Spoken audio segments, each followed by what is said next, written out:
নামের উপরে 3 বার সূরা কাউসার পাঠ করে ফু দিলে কি হয়, কি লাভ হয়। খুবই গুরুত্বপূর্ণ এবং খুবই কার্যকরী একটি আমল আপনাদেরকে আমি আজকে খুব সহজে শিখিয়ে দেব ইনশাআল্লাহ। তো আপনাদেরকে আমি আজকে খুব সহজে শেখাবো, আপনারা শুধুমাত্র ধৈর্য সহকারে এই ভিডিওটি সম্পূর্ণ দেখবেন। সম্মানিত দিনী ভাই বোনেরা, তো এই জন্য আপনারা কি করতে হবে, নামটি প্রথমে লিখতে হবে সাদা কাগজের মধ্যে। হ্যাঁ, ওই ব্যক্তির নামটি আপনি সাদা কাগজের মধ্যে লিখবেন, যে ব্যক্তির জন্য আপনি আমলটি করতে যাচ্ছেন। তো ওই ব্যক্তির নামটি আপনি কি করবেন, সাদা কাগজের মধ্যে লিখে নেন। লিখে পবিত্র স্থানে পবিত্র হয়ে, আপনাকে অবশ্যই পবিত্র হয়ে নিতে হবে এবং নিয়তটা সহি শুদ্ধ করে নিতে হবে যে আপনি ভালো কাজের উদ্দেশ্যে আপনি আমলটি করতেছেন। যেরকম স্বামী স্ত্রীর জন্য করতে পারেন, স্ত্রী স্বামীর জন্য করতে পারেন এবং আপনার ভালোবাসার মানুষের জন্য করতে পারেন। বিয়ে করবেন যাকে, তার জন্য করতে পারেন।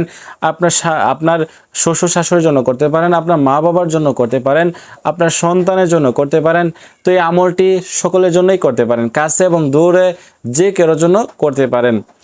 তো সেজন্য আপনাকে পবিত্রতা অর্জন করে পবিত্র স্থানে বসে প্রথমে 3 বার ইস্তিগফার পাঠ করতে হবে। আস্তাগফিরুল্লাহ, আস্তাগফিরুল্লাহ, আস্তাগফিরুল্লাহ। তারপরে 3 বার দুরূদ শরীফ পাঠ করবেন, যে দুরূদ শরীফ আমরা নামাজের মধ্যে পাঠ করে থাকি। আল্লাহুম্মা সাল্লি আলা মুহাম্মাদ ওয়া আলা আলি মুহাম্মাদ কামা সাল্লাইতা আলা ইব্রাহিম ওয়া আলা আলি ইব্রাহিম ইন্নাকা হামিদুম মাজিদ। اللهم بارك على محمد وعلى آل محمد كما باركت على إبراهيم وعلى آل إبراهيم إنك حميد مجيد। সম্পূর্ণ দুরূদ শরীফ অবশ্যই আপনাদেরকে পাঠ করতে হবে। হ্যাঁ, যারা দুরূদ শরীফ পারেন না তারা কি করবেন, তারা শুধুমাত্র সাল্লাল্লাহু আলাইহি ওয়াসাল্লাম পাঠ করবেন। সাল্লাল্লাহু আলাইহি ওয়াসাল্লাম, সাল্লাল্লাহু আলাইহি ওয়াসাল্লাম। তারপরে আপনাদের কাজ হচ্ছে তারপরে সূরা কাউসার, ঠিক আছে, সূরা কাউসার আপনি 3 বার পাঠ করবেন। আউযু বিল্লাহি মিনাশ শাইতানির রাজীম, বিসমিল্লাহির রহমানির রহিম।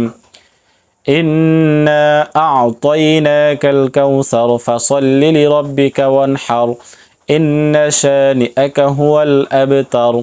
বিসমিল্লাহির রহমানির রহিম।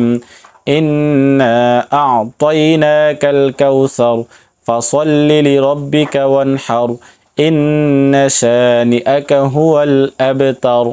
এরকম ভাবে সহিহ শুদ্ধভাবে তেলাওয়াত করবেন, 3 বার পাঠ করে শেষে 3 বার দুরূদ শরীফ পাঠ করবেন।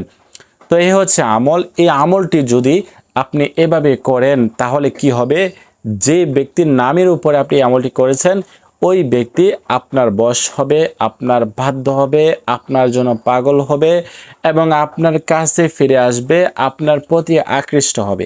হ্যাঁ, যে বিষয়গুলো বললাম সেটি যদি আপনি আমল করেন তাহলে কাজ হবে। এটা শুধু না, আপনি নিয়তে কি করবেন, বিশ্বাস একিন আল্লাহ তাআলার উপর রেখে করতে হবে।